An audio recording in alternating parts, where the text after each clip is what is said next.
Hello children, how are you? This is Mrs Kikani. I'm back again with another story. Are you ready? Find a place, sit down, crisscross your legs and imagine you're part of the story. Are you ready? Today's story is The Little Engine That Could. Let me put my glasses on.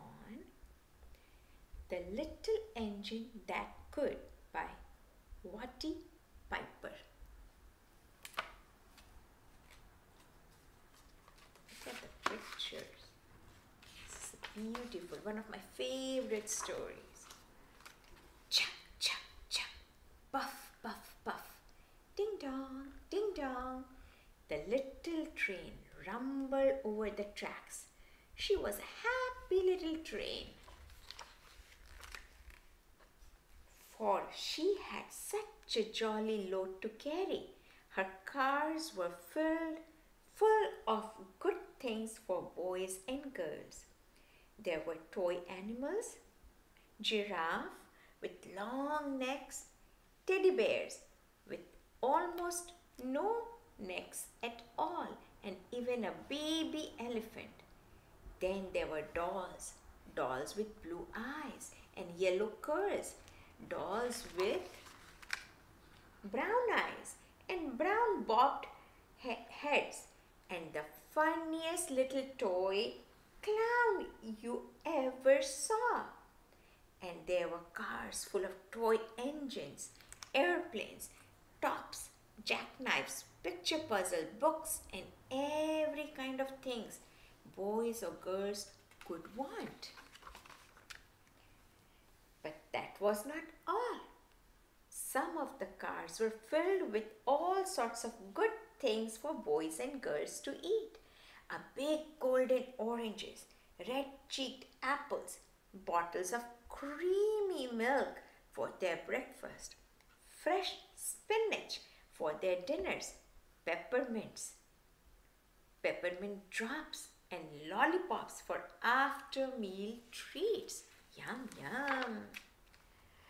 The little train was carrying all these wonderful things to the good little boys and girls on the other side of the mountain. She puffed along merrily. Then all of a sudden, she stopped with a jerk. She simply could not go another inch. She tried and she tried, but her wheels would not turn. What were all those good little boys and girls on the other side of the mountains going to do without the wonderful toys to play with and the good food to eat? "Here comes a shiny new engine," said the funny little clown, who jumped out of the train. "Let us ask him to help us." So all the dolls and toys cried out together. What did they say? Let's find out.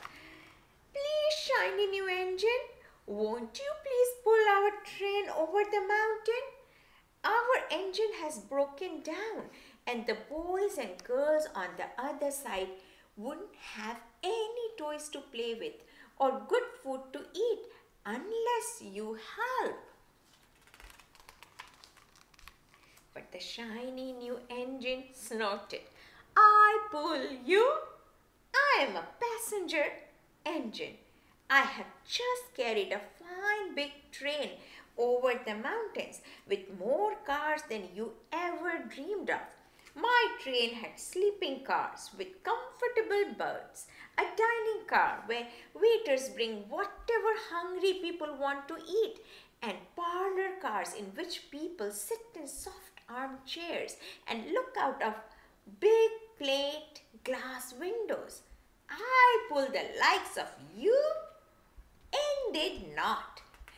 Off he steamed to the roundhouse where engines live when they are not busy. That wasn't nice. How sad the little train and all the dolls and toys felt. Then the little clown called out, "The passenger engine is not the only one in the world. Here's another engine coming, a great big strong one. Let us ask him to help us." The little toy clown waved his flag, and the big strong engine came to a stop. "Please, oh please, big engine," cried all the dolls and toys together. "Won't you please pull our train over the mountain? Our engine has broken down, and the good little boys and girls on the other side won't have any toys to play with or good food to eat unless you help us." But the big strong engine blabbed, "I'm a freight engine. I have just pulled a big train loaded with big machines over the mountain. These machines print books and newspapers for grown-ups to read.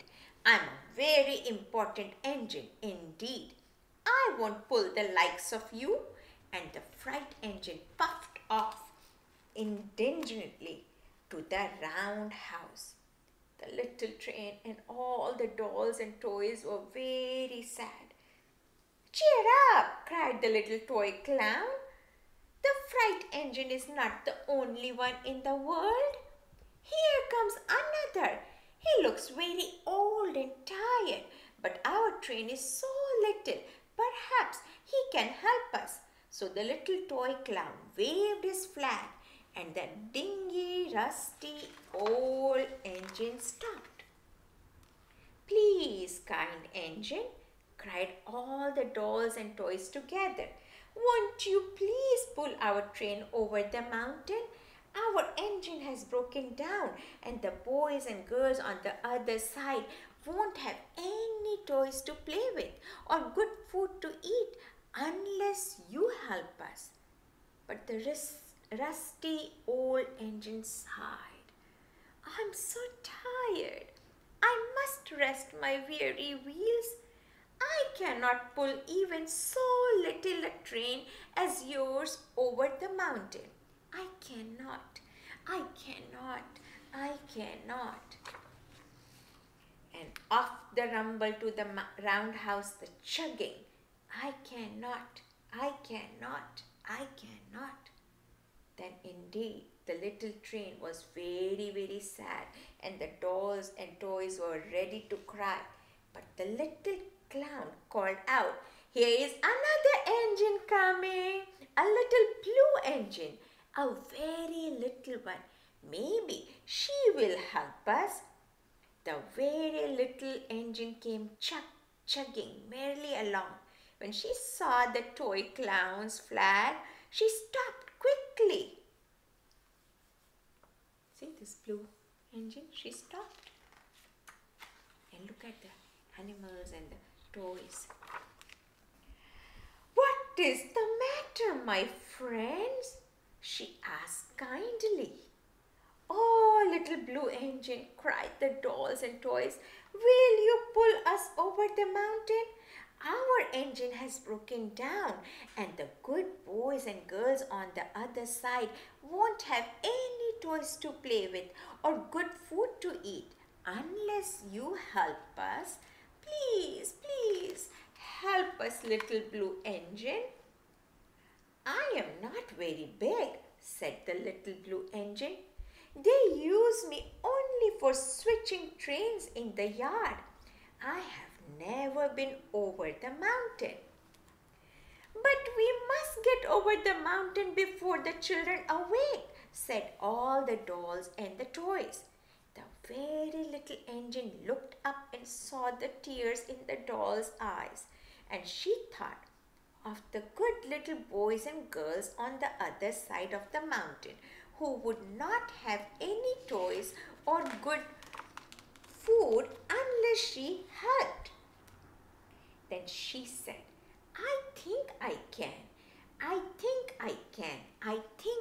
can. And she hitched herself to the little train.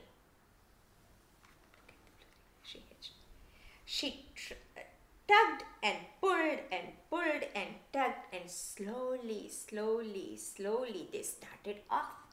The toy clown jumped aboard, and all the dolls and the toy animals began to smile and cheer. Puff, puff, chuck, chuck went the little blue engine. I think I can, I think I can, I think I can, I think I can, I think I can, I think I can, I think I can, I think I can, I think I can. Up, up, up, faster and faster and faster and faster. The little engine climbed until at last they reached the top of the mountain. Down in the valley lay the city. Hooray! Hooray! Cried the funny little clown and all the dolls and toys. The good little boys and girls in the city will be happy because you helped us, kind little blue engine. And the little blue engine smiled and seemed to say as she puffed steadily down the mountain, I thought I could, I thought I could, I thought I could, I thought I could, I thought I could, I thought I could. And the end. So the little blue engine, though the train was very small and delicate, she had never tried over the mountain, but she was kind. She didn't say that I cannot do it. She says, I can try. I think I can. I think I can. She didn't give up. So that blue engine, the little blue engine, was a kind engine who wanted to help. He was a good helper. At the same time, he believed himself.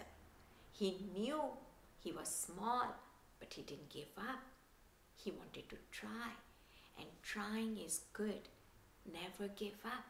Sometimes some things you want to do or other people are asking you to do, it's difficult. It's a big person's job. But if you try and try and try and you think in your mind, I think I can do it, I'm sure just like Blue Engine, you can accomplish anything you want to. Did you enjoy the book? I loved it. It's one of my favorite. It's a very old book. Yes, this story was told many years ago. But even every time I read it, I believe, I think I can, I think I can, I think I can. So I think you can too. So try your best and remember, Miss Kikani loves you. Take care of yourself, be kind to yourself, and be kind to your friends and family. Stay safe. I love you. Bye-bye.